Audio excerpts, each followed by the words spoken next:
우리가 오전 말씀을 계속해서 이어서 보도록 하겠습니다.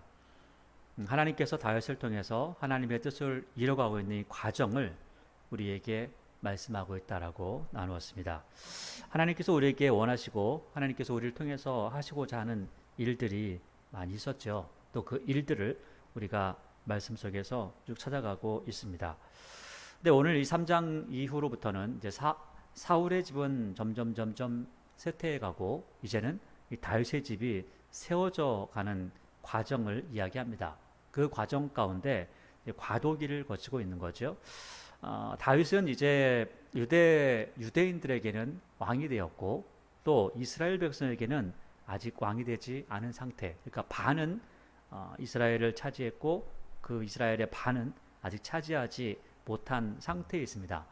반을 차지한 상태에서 지금 헤브론에서 왕이 되어서 7년 6개월 동안을 지내는 그런 과정입니다.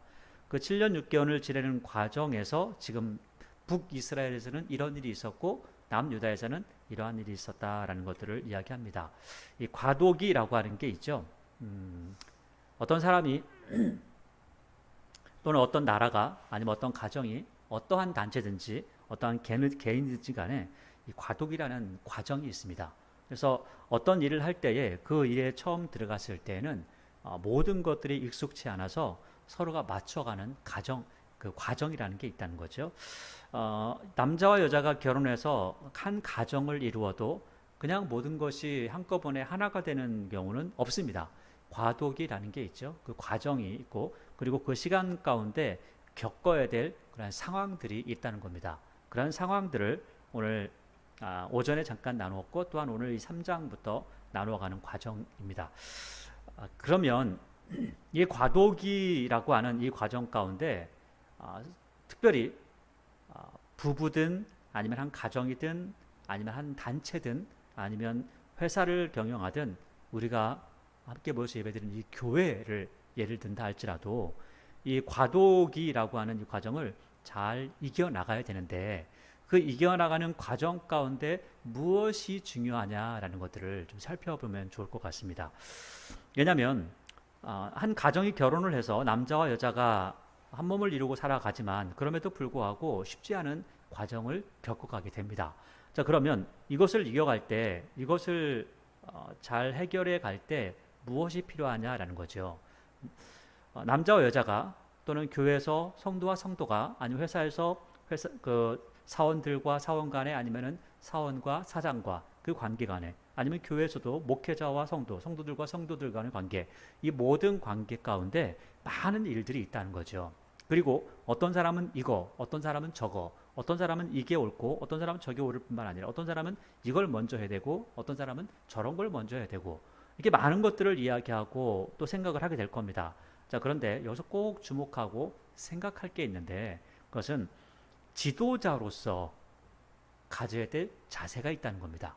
지도자로서 절대 흔들리면 안 되는 상황, 안 되는 그런 모습이 있다는 거죠. 아무리 많은 사람들이 이야기하고 아무리 많은 사람들이 여러 가지를 말한다 할지라도 그 안에서 지도자가 중심을 잡지 못하면 아무것도 이루어지지 않는다는 겁니다. 특별히 과도기의 시간 가운데는 더욱더 그렇습니다. 무언가 다 정착되어져 있고 맞춰져 있고 그리고 또 자기들의 역할을 다 알 때에는 뭐 그냥 순탄하게 누군가 그 자리에 어떤 사람이 앉다 할지라도 큰 문제가 되지 않습니다. 그렇지만 새로운 것들, 새로운 역사를 만들어갈 때에는 그 중심에서 어떠한 사람이, 특별히 지도자가 정확하게 이게 맞는 거야, 이 길로 가야 돼, 이걸 해야 돼 라고 하는 흔들림 없는 그러한 모습이 있어야 되는데 만약에 지도자가 흔들리고 지도자가 이랬다 저랬다 또 이 사람 맞추려다 저 사람 맞추려다가 서로 그 사람들을 맞추려고 하다 보면 굉장히 큰 문제가 될 수 있다는 거죠. 지도자는 우직하게 정말 가야 될 길이 무엇인지 그 길에서 그 일들을 해 나가야 한다는 겁니다.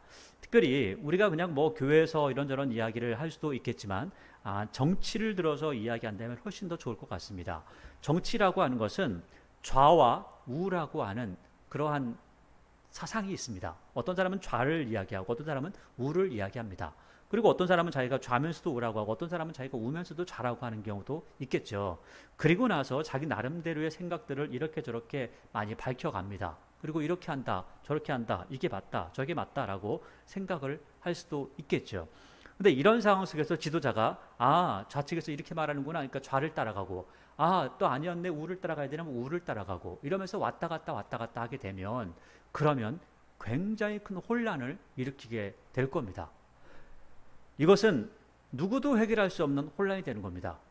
아무리 좌에서 이런 이야기를 하고 아무리 우에서 이런 얘기를 한다 할지라도 우리나라가 지금 이 순간에 무엇을 해야 되는지 그것을 행하고자 아주 우직하게 나아갈 수 있다면, 그리고 진짜 해야 될 일들을 행하면서 나아간다면 시간이 지날수록 좌든 우든 지금 우리가 말했던 것들이 이렇게 근시안적인 거였구나, 우리가 잘못 보고 있었구나 라고 하면서 결국은 지도자를 중심으로 해서 모여서 하나의 이야기, 또 그리고 전체적인 맥락을 이해하면서 하나의 모습으로 나아가게 될 겁니다.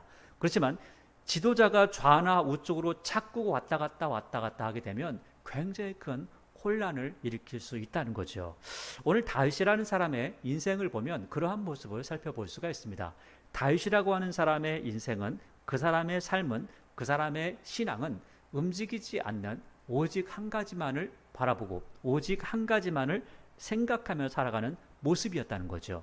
그는 좌나 우를 살피는 것이 아니라 사람들의 모습, 사람들의 상황, 사람들의 생각을 살펴보고 그들이 원하는 것들을 따라가는 모습이 아니라 오직 하나님께서 무엇을 원하시고 하나님께서 무엇을 기뻐하시는가, 그것을 바라보는 사람이었다는 겁니다. 그래서 지금 사울이 죽고 지금 7년 6개월이라는 시간이 지나는 그 순간이라 할지라도 그 순간, 그런 과도기의 시간 동안에도 오직 하나님만을 바라보고 자기의 욕심을 추구해가지 않더라라는 겁니다.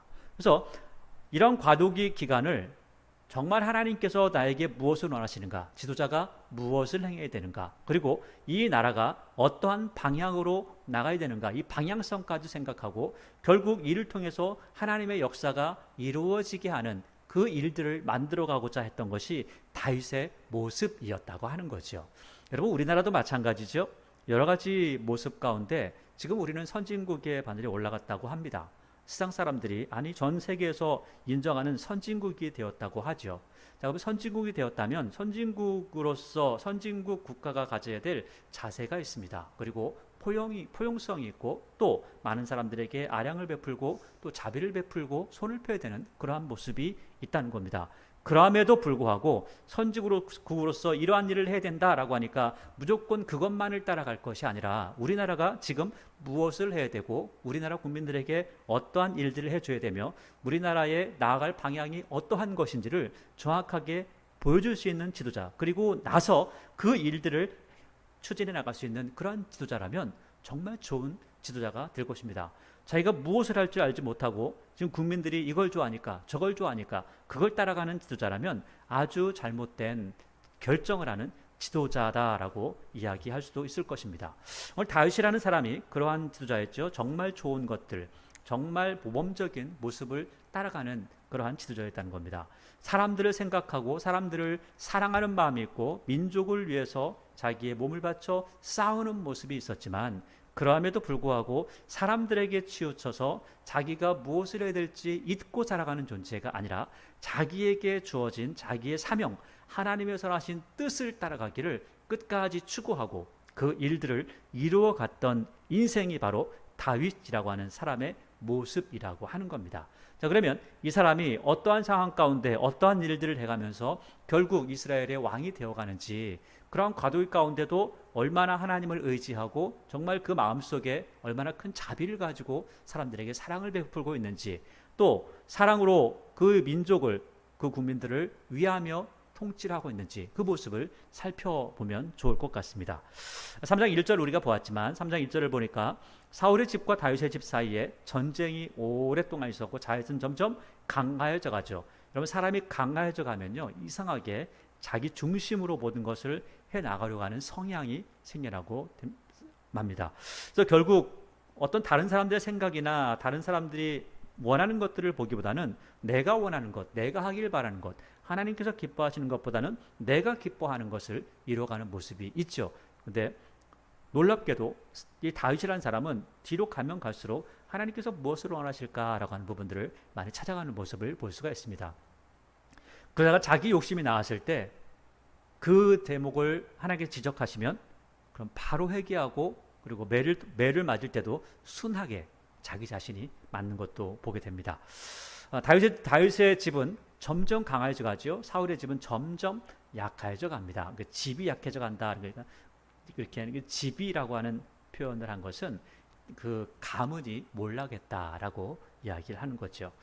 3장 2절에 다윗이 헤브론에서 아들들을 낳았으되, 그러니까 아마도 그전에는 자녀들을 낳지 않았었나 봐요. 근데 헤브론에서 자녀를 낳았는데 맏 아들은 암논이고 이스라엘 여인 아히노암의 소생이요. 이 암논이라는 녀석도 나중에 우리가 쭉 살펴볼 때 굉장히 중요한 인물 중에 한 사람입니다.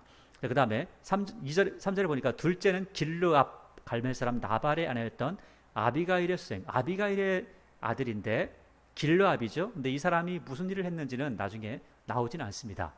그래서 단명했는지 아니면은 뭐 조용하게 잘 살았는지 전혀 나오지 않아서 이야기할 거는 별로 없겠죠. 셋째는 압살롬인데 이 사람도 할 말이 많죠. 나중에 다윗에게 반란을 한 사람인데 압살롬이라 구슬왕 달메의 딸 마가의 아들이요. 그러니까 그 어머니가 그 구슬 왕의 딸이었으니까 왕의 딸 공주라는 거죠. 이 공주의 아들이니까 공주도 이 공주병이 있으면 참 문제잖아요. 근데 공주병이 있으면 문제인데 공주가 내가 공주야 하면서 자녀를 키웠으니까 아마 그러한 어떤 마음이 좀 있지 않았을까 생각이 들기도 합니다. 그 넷째는 아도니아라. 이 사람도 반역을 하다가 결국 죽게 되죠. 아도니아라. 학기세 아들, 아들인데 다섯째는 스바데라. 이 사람도 누군지는 잘 모릅니다. 크게 뭐 드러나지 않으니까. 아비달의 아들이요. 여섯째는 이드르암이라. 다윗의 아내 에글라의 수생이라. 이렇게 6명을 이야기하지만 별로 신경을 쓰지 않아도 될 사람, 아니 우리가 알지 못하는 사람도 있고 아는 사람은 몇 사람인데 그 사람들은 결국 다 반역을 일으킨 사람들이죠. 이들은 다윗이 헤브론에서 낳은 자들이더라. 6절에 사울의 집과 다윗의 집 사이에 전쟁이 있는 동안에 아브넬이 사울의 집에서 점점 권세를 잡으니라. 그러니까 사울의 집하고 다윗의 집 사이에 전쟁을 하는 거죠. 다윗은 점점점 강해져 가고 사울의 집은 점점점 망해가고. 그런데 이렇게 망해가는 집에 아브넬이라는 사람이 점점 권세를 얻죠. 왜 권세를 얻을까요? 아브넬은 전쟁을 잘하는 사람이었고요. 싸움을 잘했습니다. 전략을 잘 짜는 사람이었죠. 그러니까 전쟁이라는 것을 할 때 사람들이 가장 먼저, 우리나라도 굉장히 슬픈 역사가 있는데 이 군사 쿠데타가 있을 때 그 대통령이 분명히 있음에도 불구하고 그 사령관의 말을 듣고 쿠데타가 이루어졌잖아요. 그러니까 이 사람의 힘이 굉장히 세진 겁니다. 그러니까 이 사람이 가서 적재적소에 사람들을 다 집어넣고 그리고 그 모든 정보를 받으면서 그리고 나서 통치를 하는 거죠. 그 왕이라는 사람을 세워놨지만 왕은 실제로 그냥 이름만 왕인 거고, 그리고 실제로 통치를 한다라고 하는 것은 이 군대 장관이 하는 거죠. 그리고 한번 나가서 이기고 오면 점점점 힘이 세지는 겁니다. 이것은 우리 역사 속에서 볼 수 있는데 우리나라도 마찬가지겠지만 이 로마 이야기나 이런 데 보면 로마의 역사를 보면 전쟁하고 들어온 그 군사 그 대장들, 이 대장들은 굉장히 인기가 높습니다. 그리고 그 왕의 뒤를 이어서 왕이 되는 경우도 실제로 있습니다. 그런 것들을 보게 되면 굉장한 사울에게는 위협이 되는 인물이었다는 거죠. 근데 7절에 이제 이 사람이 이 아브넬이라는 사람이 조금 이제 건방져졌는지 아니면 자기가 이런 힘이 있다라고 생각을 했는지 이러한 일을 벌입니다.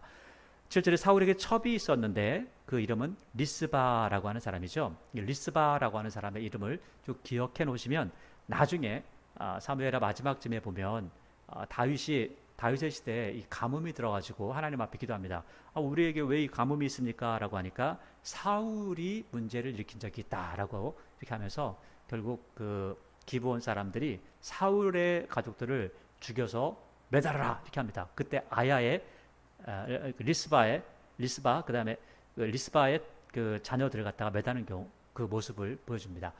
그래서 이게 기억하면 좋고요. 근데 리스바고 아야의 딸이었습니다. 이스보셋이 아브넬에게 이르되 내가 어찌하여 내 아버지의 첩과 통관하였느냐. 그러니까 지금 리스바라고 하는 사람은 사울의 첩이었는데 지금 이 아브넬이 이런 짓을 하고 있다는 거죠. 굉장히 안 좋은 그런 모습인데 그 8절에 아브넬이 이스보셋의 말에 매우 분하게 여겨. 아니 자기가 잘못해놓고도 분하게 여긴다는 거죠. 그만큼 자기 손에 힘이 있다라고 생각을 하고 있는 겁니다. 그러면서 이르되 내가 유다의 개머리냐. 이게 내가 이스라엘의 개머리냐 하면은 좀 이해가 되는데 그죠? 유다의 개머리냐 하는 거 보니까 내가 이걸 좀 우리 그 말로 실감나게 하면 유다의 개대가리냐 이렇게 하는 거죠. 이게 유다의 개머리? 왜 유다의 개머리? 그래서 지금 내가 저쪽 편인 줄 아냐? 저쪽 편에 뭐 개 머리 정도밖에 안 되냐? 이렇게 하면서 이야기하는 거죠. 분명히 이 사람이 이스라엘 사람이거든요. 이렇게 이야기를 하고 있습니다. 내가 오늘 당신의 아버지 사울의 집과 그의 형제와 그의 친구에게 은혜를 베풀어. 아니 실제로는 은혜를 베푸는 겁니까? 신하가 행해야 될 당연한 자세입니까? 이렇게 당연한 자세인데 은혜를 베풀었다고 하죠. 굉장히 교만해 있고 자기가 힘이 있다고 하는 것을 지금 굉장히 자랑하고 있는 모습입니다. 그러면서 당신을 다윗의 손에 내주지 않았어. 이게 신하가 해야 될 당연한 도리죠. 그런데도 불구하고 나 이렇게까지 했어 라고 자기의 공적을 부풀려서 이야기합니다. 당신이 그러면서 이렇게 내주지 않았거늘 당신이 오늘 이 여인에 관한 허물을 내게 돌리냐. 그러니까 지금 자기가 잘못했다는 거예요? 여자가 잘못했다는 거예요? 여자가 잘못했다는 거예요. 그러니까 이 말을 들어보면 어떤 뜻으로 들리냐면 지금 내가 그 여자를 범한 게 아니라 그 여자가 나를 꼬셨어 라고 하는 그런 모습으로 보이는 거죠. 그런데 실제로 그 여자가 그러한 일을 먼저 했는지 아니면 이 아브넬이 그런 일을 먼저 했는지 정확하게 알 수는 없습니다. 왜냐하면 말이라는 게 힘 있는 자의 그 입에서 나오는 거는 어떻게 바꿀 수가 없는 거잖아요. 그래서 이렇게 힘 있는 자가 먼저 이렇게 이야기하면 뭐 그런가 보네 라고 하면서 지나가는 거죠. 9절에 여호와께서 다윗에게 맹세하신 대로 이게 보니까 여호와께서 다윗에게 맹세하신 대로 그러니까 지금 이 아브넬이 알고 있다는 거예요. 이것을 알고 있다는 겁니다. 지금 다윗이 이스라엘의 왕이 될 것을 알고 있다는 거죠. 다윗에게 맹세하신 대로 내가 이루게 하지 않으면 그러니까 이 사람이 뭐라고 하냐면 하나님께서 다윗에게 맹세하셨다는 거예요. 그런데 이걸 누가 이룬다고요? 내가 이룬다는 거예요. 굉장히 건방지죠.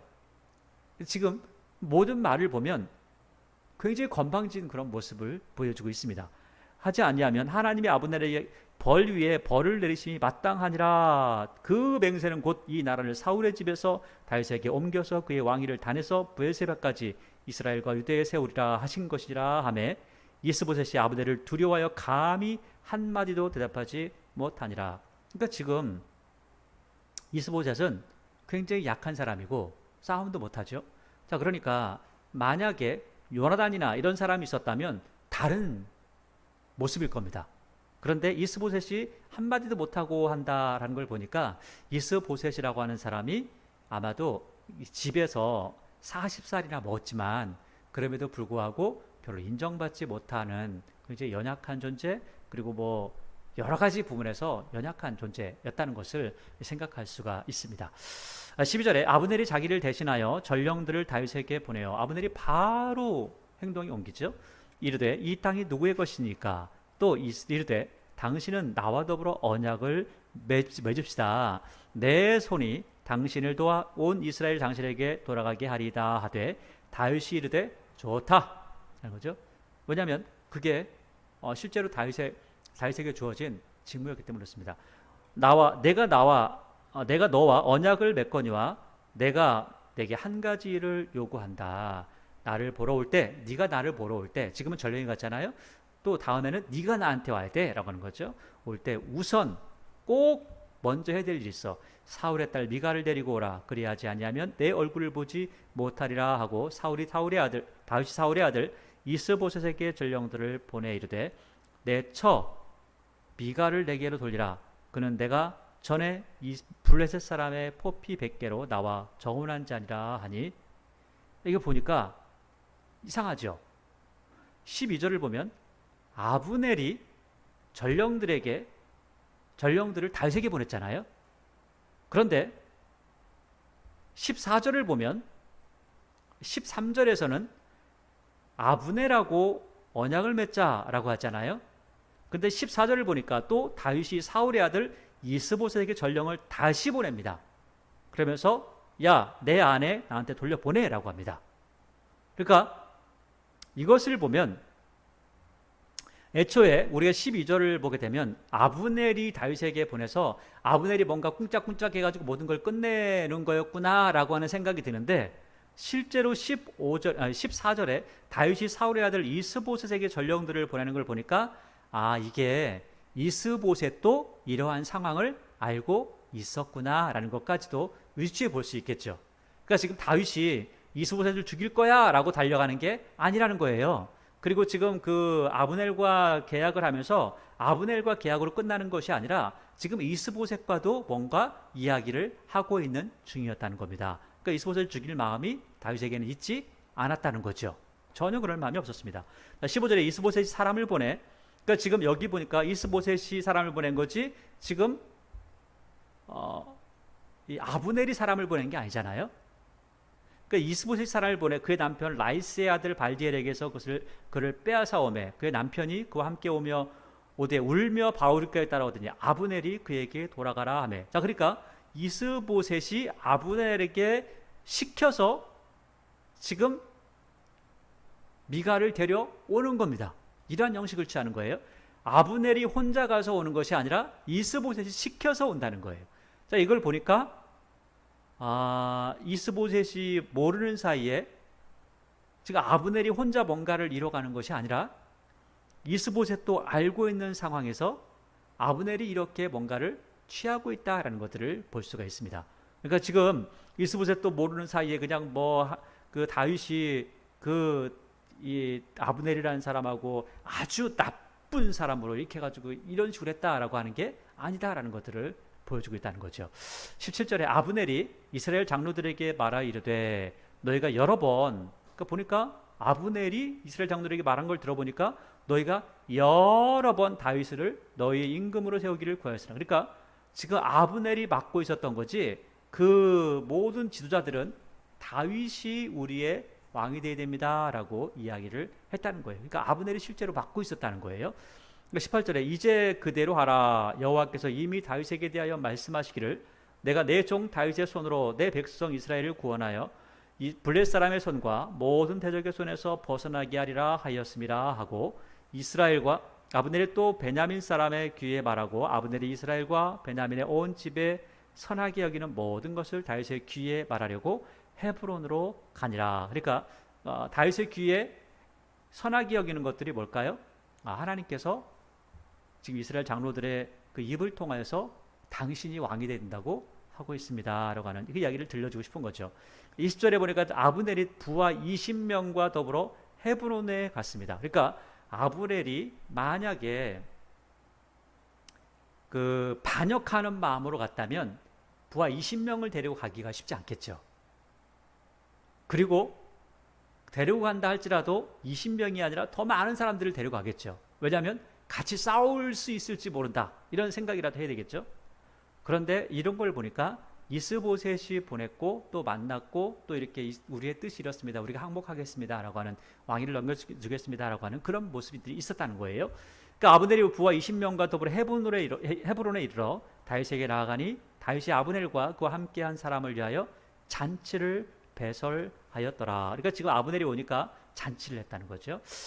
21절 아브넬이 다윗에게 말하기를 내가 일어나 가서 온 이스라엘 무리를 내 주 왕의 앞에 모아 더불어 언약을 맺게 하고 마음에 원하시는 대로 모든 것을 다스리게 하리이다 하니 위에 다윗이 아브넬을 보내매 그가 평안히 가니라. 그러니까 지금 아브넬이 평안하게 간 거예요. 모든 약속을 다 맺은 겁니다. 자, 22절 다윗의 신복들과 요압이 적군을 치고 크게 노력한 물건을 가지고, 지금 요압은 나가서 전쟁을 하고 있는 거죠. 그러니까 다윗은 지금 헤브론에서 있지만 요압은 장군이기 때문에 계속해서 전쟁을 하고 다니는 겁니다.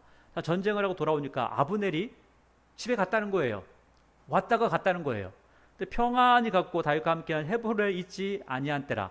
요압과 및 요압과 함께한 모든 군사가 돌아오매 어떤 사람이 누군지는 몰라요. 누군지는 모르는데 꼭 이런 사람이 있죠. 어떤 사람이 요압에게 말하이르되 내레 아들 아브넬이 왕에게 왔다가 왕이 보내어 그가 평안히 갔나이다 하니. 아니 이런 사람이 좀 없으면 좋을 텐데 이 사람은 또 자기 나름대로 좋은 의미를 가지고 이야기한다고 할 거 아니에요. 근데 여러분들이 이런 사람 되지 마세요. 그냥 그런가 보다. 그냥 자꾸 남의 일에 참견하지 마세요. 근데 자꾸 참견하는 사람이 있죠. 이 사람이 이제 이 말을 하니까 24절 요압이 왕에게 나아가 이르되 어찌하심이니까 아브넬이 왕에게 나왔거늘 어찌하여 그를 보내 잘 가게 하셨나이까. 여러분 기억하세요. 아브넬이라는 사람은 굉장히 교만한 모습과 자기가 뭔가를 해나가는 모습을 보여주지만 그럼에도 불구하고 통이 큰 사람이었습니다. 굉장히 통이 큰 사람이었고 이 요압이라는 사람을 보면 요압은 통이 작은 사람입니다. 여러분 사람을 만날 때 통이 큰 사람과 할 수 있는 말이 있고요. 상대에서 할 수 있는 일이 있습니다. 그 반면에 통이 작은 사람하고 할 수 있는 일은 그만큼 일이 많이 줄어들게 됩니다. 특별히 어떠한 일들을 할 때 통이 큰 사람과 할 수 있는 일이 있고 작은 사람과 할 수 없는 일도 있다는 거예요. 그것을 꼭 생각해야 됩니다. 그러니까 요압이라는 사람이 통이 작은 사람이었어요. 작은 사람이 높은 위치에 올라가면 굉장히 큰 일이 벌어집니다. 그래서 솔로몬이 하나님 앞에 기도할 때에 기도하는 그 기도의 제목이 두 가지가 있었다는 거예요. 하나님께서 너희가 뭘 줄까 하니까 하나님 저에게 지혜를 주시고 둘째는 넓은 마음을 주십시오라고 하는 거죠. 지도자가 갖춰야 될 여러 가지 많은 것들이 있겠지만 그 중에 하나가 뭐냐면 전체를 다스릴 수 있는 지혜가 필요하고요. 또 한 가지는 넓은 마음이 필요하다는 거예요. 관용하는 마음이 필요하다는 거죠. 그런데 이 높이 올라간 사람이 관용하는 마음, 넓은 마음이 없다면 그 사람은 그 나라의 재앙이 되고 맙니다. 결국 그 나라를 망치는 존재가 되어버리고 만다는 거죠.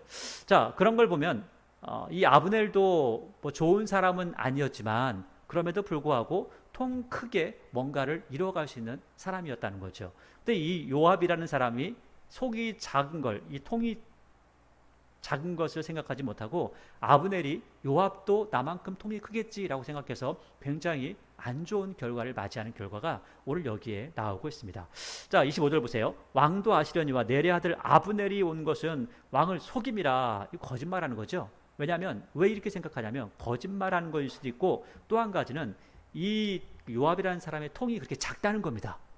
너무 작기 때문에 지금 저 사람이 이렇게 한 거는 나 같으면 이렇게 할 수밖에 없어 라고 생각을 한다는 거죠. 그래서 결국은 통이 작은 사람이 일을 하니까 통이 작게 생각할 수밖에 없다는 거예요. 큰 일이 이루어지지 않는다는 겁니다. 자, 그래서 우리가 하나님의 일을 할 때는 넓은 마음을 가지는 게 굉장히 중요합니다. 교회가 넓은 마음을 가져야 되는 거죠. 교회 자체가 넓은 마음이 있어야 되고 교회 구성원들이 넓은 마음을 가지고 있어야 되고 특별히 교회 지도자들, 목회자와 장로들이 특별히 목회자가 넓은 마음을 가지고 있어야 된다는 거죠. 넓은 마음을 가지지 못하면 성도 한 가지 한 가지 모든 행동들을 보고 그냥 둘 수가 없습니다. 매일마다 뭔가 지적하겠죠. 힘들어지겠죠. 고통스럽겠죠. 신앙생활이 힘들게 될 겁니다. 자, 그래서 25절 왕도 하시거니와 내레 아들 아브넬이 온 것은 왕을 속임이라. 그러니까 자기 같으면 그럴 거라는 거예요. 자기 같으면. 실제로 속인다고 생각을 하겠죠.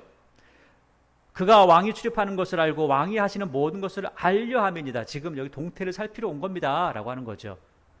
26절 이에 요압이 다윗에게서 나와 전령들을 보내 아브넬을 쫓아가게 했더니 시라 우물가에서 그를 데리고 돌아왔으나 다윗은 알지 못하였더라. 다윗이 모르는 데 이렇게 한 거예요. 그래서 27절에 아브넬이 헤브론으로 돌아오매 요압이 더불어 조용히 말하는 듯이 그를 데리고 성문 안으로 들어가 거기서 배를 찔러 죽이니 이는 자기의 동생 아사엘의 피로 말미암이더라. 여러분 우리가 이런 걸 보면 개인의 원수를 갚았으니까 잘한 거다라고 생각할 수 있습니다. 그런데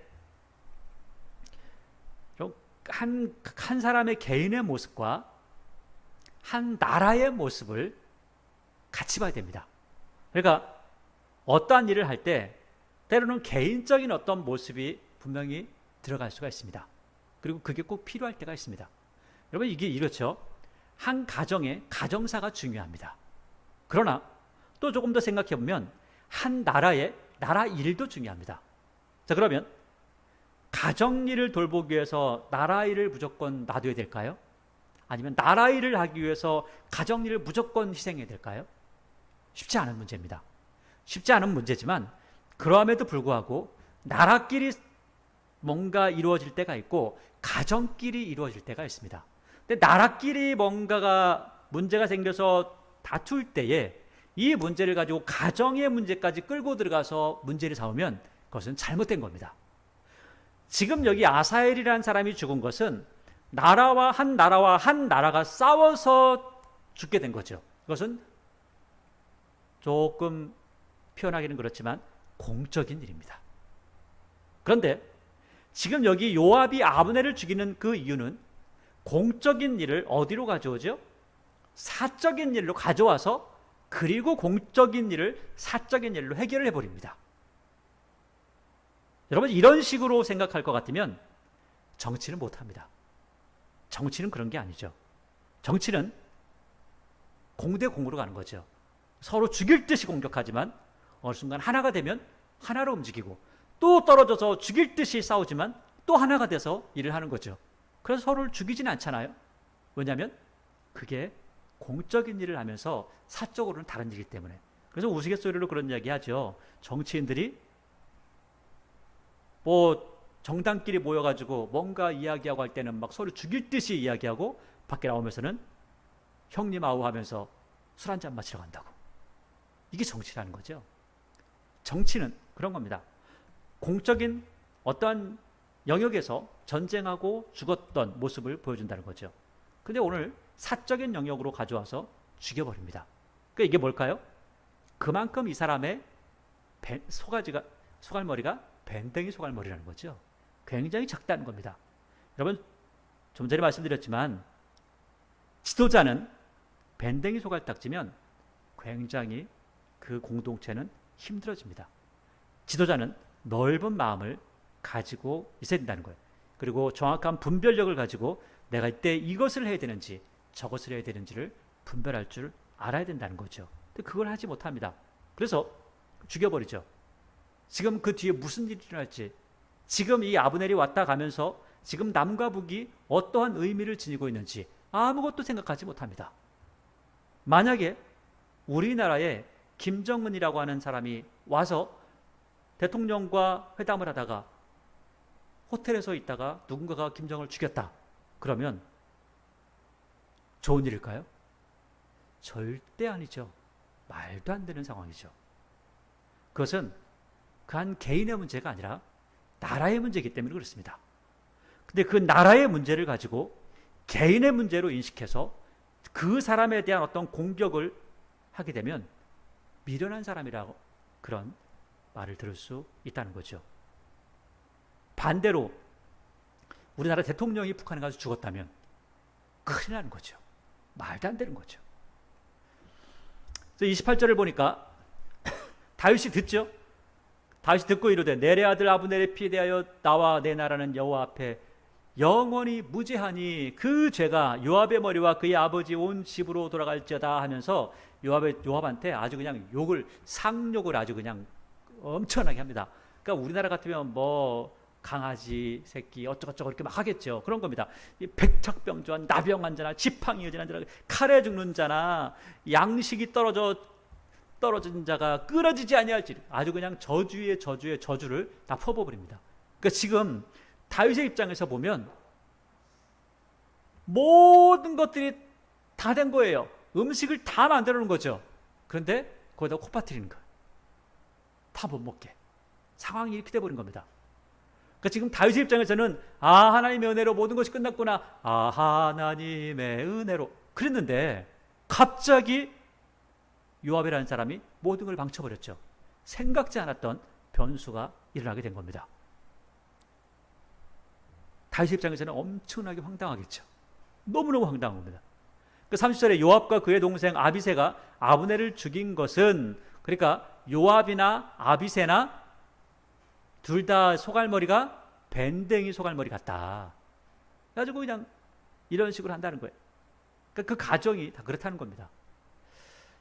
아브넬을 죽인 것은 그가 기브온 전쟁에서 자기 동생 아사엘을 죽인 까닭이었다. 전쟁사를 가정사로 끌고 와서 이렇게 했다. 그것도 그렇게 할 수 있는 때가 있어요. 그렇게 할 수 있는 때가 있습니다. 지금은 아니죠. 그 때와 상황을 생각하지 못하는 거예요.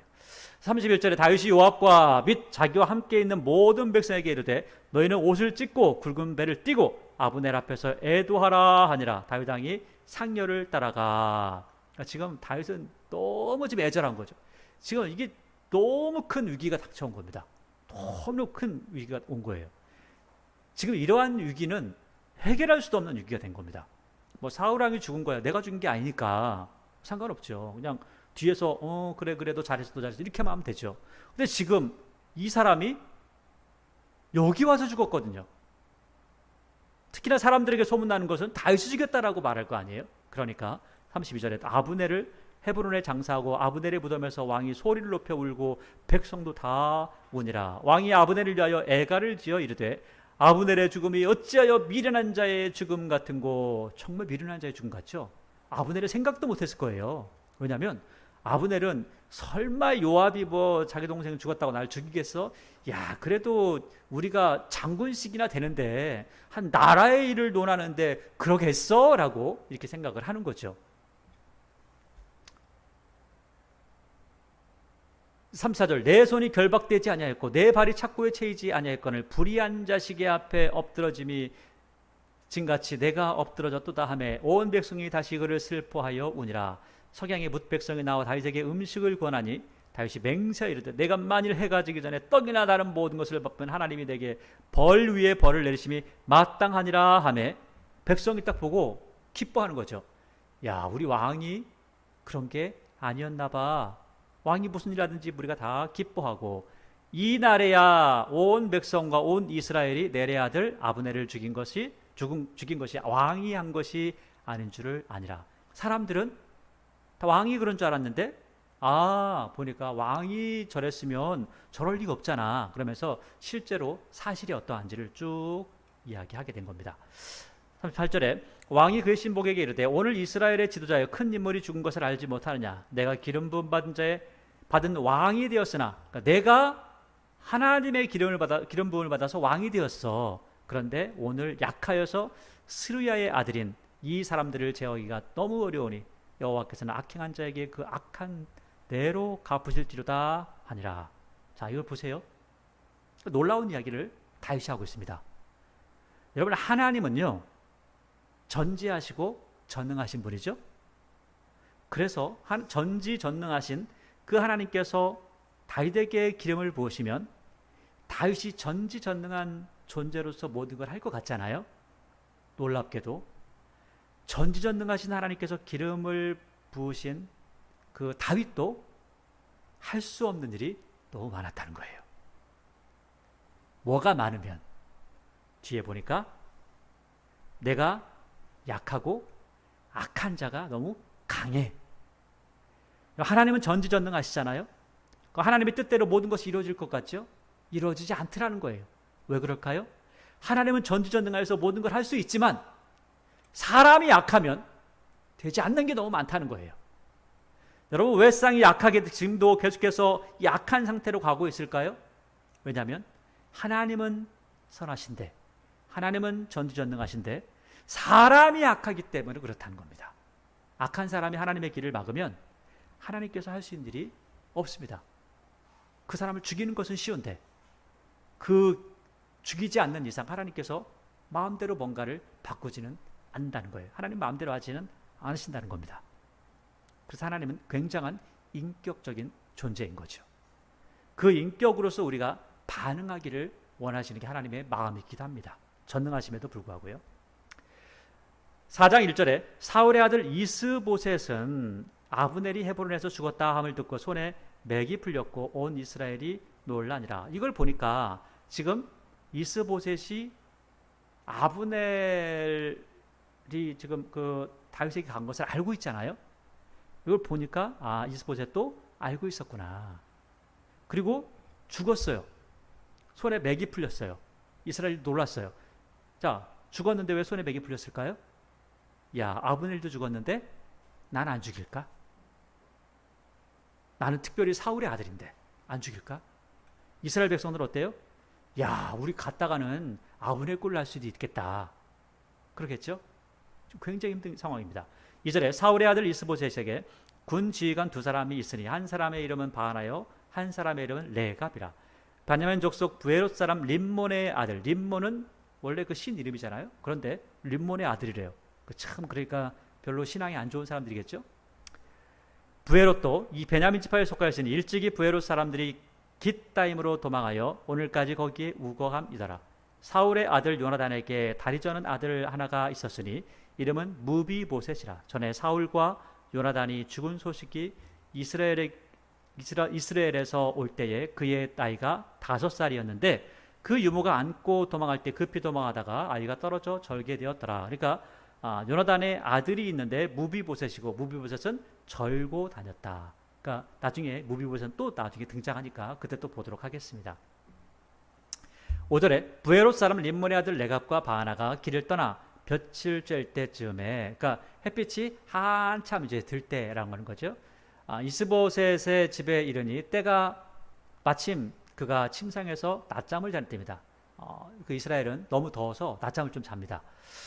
6절에 레갑과 그의 형제 바하나가 밀을 가지러 온 채 하고 그 집 가운데 들어가서 그의 배를 찌르고 도망했습니다. 그러니까 찌르고 도망을 했습니다. 근데 7절에 그들이 집에 들어가니 이스보셋이 침실에서 침상에 누워 있는지라.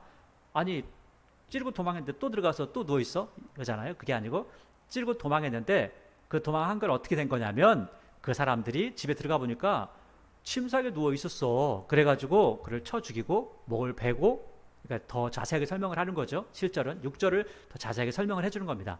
목을 베어 그 머리를 가지고 밤새도록 아라바 길로 가서 헤브론에 이르러 다윗 왕에게 이스보셋의 머리를 들이며 아뢰되 왕의 생명을 헤아려 하던 원수 사울의 아들 이스보셋의 머리가 여기 있나이다. 여호와께서 오늘 우리 주 대신 왕의 원수를 사울과 그의 자손에게 갚으셨나이다 하니 지들이 죽여놓고 원수가 갚았다고 그러죠. 말도 안 되는 소리를 하고 있습니다. 9절에 다윗이 부엘 사람 림몬의 아들 레갑과 그의 형제 바하나에게 대답하여 이르되 내 생명이 여러 환난 가운데서 건지신 여호와께서 살아계심을 두고 맹세하노니 전에 사람이 내게 알리기를 보라 사울이 죽었다 하며 그가 좋은 소식을 전하는 줄로 생각하였어도 내가 그를 잡아 시글락에서 죽여서 그 소식을 전한 가품으로 삼았거든. 야, 사울은 나를 직접 괴롭힌 사람이야. 근데 그 사람 죽인 것도 내가 봐주지 않고 내가 죽였는데, 아니 지금 이스보셋은 나하고 크게 상관도 없는데 무슨 소리야 하는 거죠. 11절 하물며 악인이 의인을 그의 집 침상에서 죽인 것이겠냐.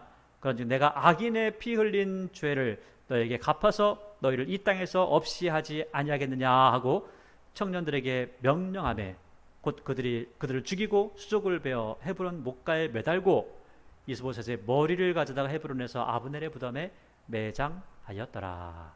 이게 끝난 거죠. 간신배들은 다 죽였다라고 합니다. 자, 이런 걸 보면 다윗의 정치는 굉장히 큰 정치, 넓은 정치를 하고 있습니다. 그리고 보듬는 정치, 하나 되는 정치, 용서하는 정치, 또는 자기를 죽이려고 하지만 그 죽이려고 했던 그 사람까지도 오히려 그 공을 돌리고 또 그 사람을 칭찬하면서 사람들이 서로 하나가 될 수 있도록 만드는 그러한 모습이 다윗에게 있었다는 거죠. 너는 이래서 안 되고 넌 저래서 안 되고 너는 뭐 하니까 안 되고 그래서 너는 죽어야 되고 이런 것이 아니라 서로를 돌보고 사랑하고 또 그리고 하나 되는 그 모습을 우리에게 알려주고 있다는 겁니다. 이것이 다윗을 하나님께서 사용하신 그 이유였을지도 모르겠습니다. 어쩌면 굉장히 어릴 때 하나님 앞에 부르심을 받고 엄청난 고통과 고난 가운데 지나가지만 하나님 앞에 쓰임 받으면서 그리고 그 고난 가운데서 더 넓은 아량을 키우고 그리고 또 정치의 세계를 정확하게 이해하고 또 자기가 나아갈 방향이 사람들을 의지하는 것이 아니라 하나님을 바라보는 것이다 라고 하는 것들을 인정했던 사람, 다윗이 바로 그런 사람이었고, 그리고 또 악한 사람에게는 징벌을 내리고 또 선한 일을 했던 사람들에게는 상을 내리면서 그들에게 사람이 어찌 살아야 하는지, 어떻게 살아야 되고 무엇을 하며 살아야 되는지를 정확하게 하나님의 뜻을 알려줄 수 있었던 그러한 사람, 그게 바로 다윗의 삶이었다는 거죠. 여러분, 우리의 삶이 어떻게 되겠습니까? 다윗의 모습을 보면서 신앙인으로서의 우리의 삶이 어떻게 되는지 우리는 배워갈 수 있을 겁니다. 오늘도 마찬가지지만 계속해서 볼 때에 다윗이 어떠한 모습으로 어떠한 모본을 보여주는지 우리는 배워가게 될 겁니다. 그리고 그렇게 배워가면서 지금까지의 우리의 삶이 그렇지 않았다 할지라도 다윗이 그러했던 것처럼 항상 하나님의 말씀과 하나님의 그 은혜 가운데 하나님 앞에 더욱더 충성된 모습을 세워지는 저와 여러분의 모습이 되기를